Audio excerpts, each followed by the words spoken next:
Tidak. Halo teman-teman, hari ini kita mau bikin kimchi rumahan ala Teh Imas.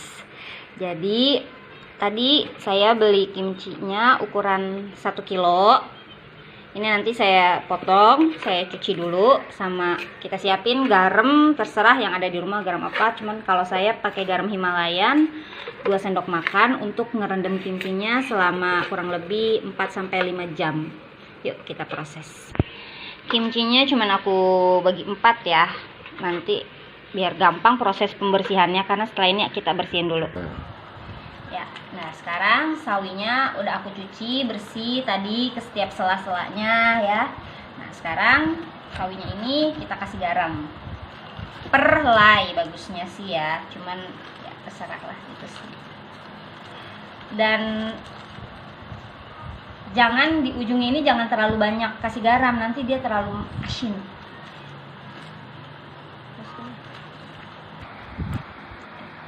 Nah ini udah selesai semuanya, aku kasih garam ya. Habis itu kita biarkan si sawinya sampai dia sedikit layu, sampai kira-kira 4-5 jam. Nah ini sawinya kalau udah direndam sekitar 5 jam lebih lah ini ya, dia ngeluarin air sendiri si sawinya tuh jadinya. Jadi si proses penggaramannya ini akan lebih bagus kalau dia itu udah sampai ngeluarin air kayak gini. Si sawinya akan lebih fermented nantinya. Oke, yuk kita proses semuanya. Kita habis udah digaramin gini kita cuci ya. Pertama pakai air yang mengalir, air biasa. Nanti yang kedua aku cuci pakai air ya, air galon lah, air isi ulang kayak gitulah. Oke, yuk kita lanjut. Dan ini setelah aku cuci bersih, terus sawinya agak aku peras gini ya. Ketika nanti dia dibersihinnya itu dia rada diperas sedikit biar airnya nggak terlalu banyak. Terus kalau untuk dikasih bumbu yang aku pakai ini adalah pertama ini ada bawang putih sekitar 11 butir lah, 11-13 butir ini tadi bawang putihnya. Terus ini ada jahe. Terus nanti kita kasih garam sedikit sekitar 1 sendok teh. Nanti kasih gula sekitar 2,5 sendok teh. Terus yang paling utamanya itu adalah bubuk cabai. Dan ingat jangan pakai bubuk cabai yang punya Indonesia, soalnya rata-rata bubuk cabainya itu pedes banget, udah gitu jadi nggak cocok rasanya sama si kimchinya nanti. Terus yang terakhir yang paling urgent banget, kalau nggak punya ini nggak bisa jadi kimchi, itu kecap ikan ya. Yuk kita buat. Dan yang pertama kalau aku pengen ngebumbuin ininya aku potong-potong, soalnya kalau ngebumbuin dia mesti merata kan, kita ini ratain. Cuma kalau misalnya penggaraman dia bagusnya seperti ini ketika penggaraman, karena ketika penggaraman kan bagian ini biar kita lebih banyak kena, bagian ini nggak terlalu, jadi rasanya nggak terlalu asin. Tapi kalau dia udah hancur dari sebelum penggaraman nanti semua rasa asin banget gitu. Yuk kita potong-potong dulu. Nah setelah kita potong-potong dia paling ukurannya sekitar segini aja ya. Dia ini penggaramannya udah bagus karena udah sampai layu banget. Ketika udah kayak gini dia bagus untuk di fermentednya, bagus lah gitu ya. Dan sekarang kita blender. Ingat ya, kalau misalnya nggak punya blender bisa pakai ulekan, tapi kalau mau di blender jangan pakai air. Itu resep dari aku, soalnya kalau dia pakai air nanti rasanya ke si kuah kimchinya kurang enak sih menurut aku. Lebih baik dia pas di blendernya itu dia rada kering gitu. Langsung aku kasih masuk garam ya sekitar segini aja.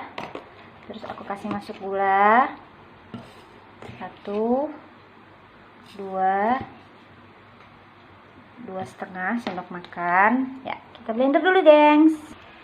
Nah ini bumbu yang tadi udah aku blender, dia jangan blender lumayan halus. Kasih masuk ke dalam sini.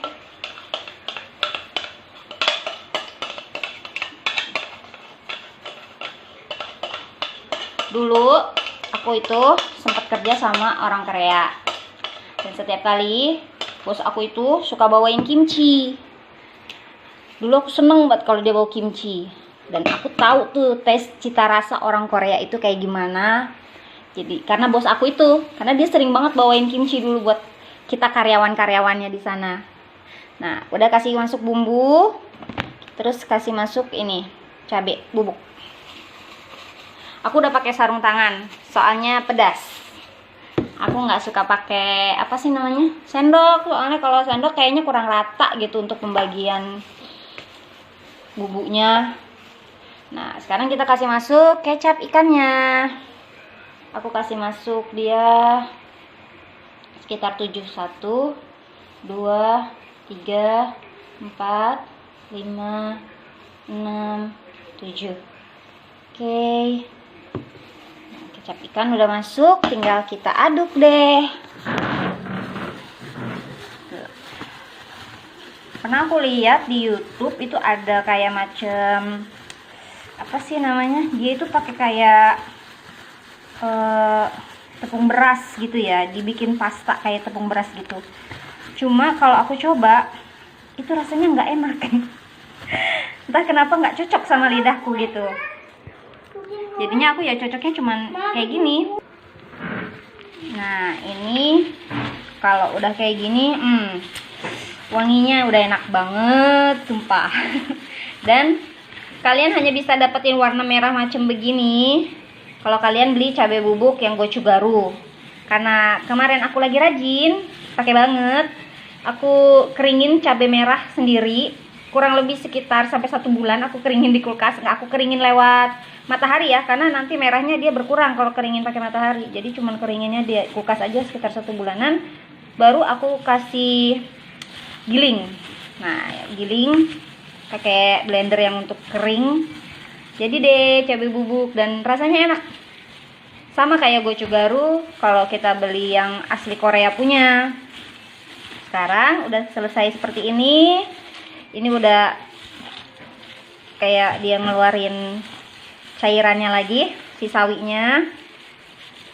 Nah, kita tinggal kasih masuk dia ke dalam kayak toples atau tempat. Nanti simpan dulu di luar 1 hari sampai 2 hari, baru dia kerasa asam, taruh di kulkas.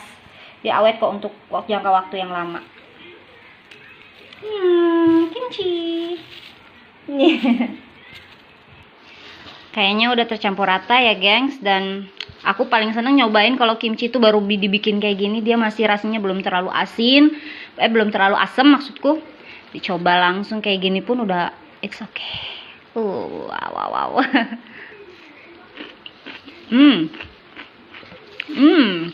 Udah enak. Kimchi ini nanti aku masuk ke toples ini. Disinilah kamu akan bertahan selama beberapa minggu. Enak tau, gengs. Ya ampun, kalian kalau yang suka sama drakor pasti penasaran sama rasanya kimchi, sok bikin. Ini kimchi yang cocok banget buat lidah orang Indonesia.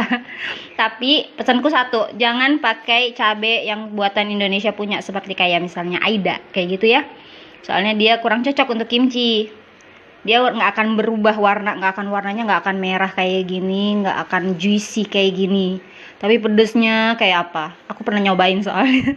So, aku cobain lagi, ini enak banget. Selesai kita bikin. Selamat mencoba, geng.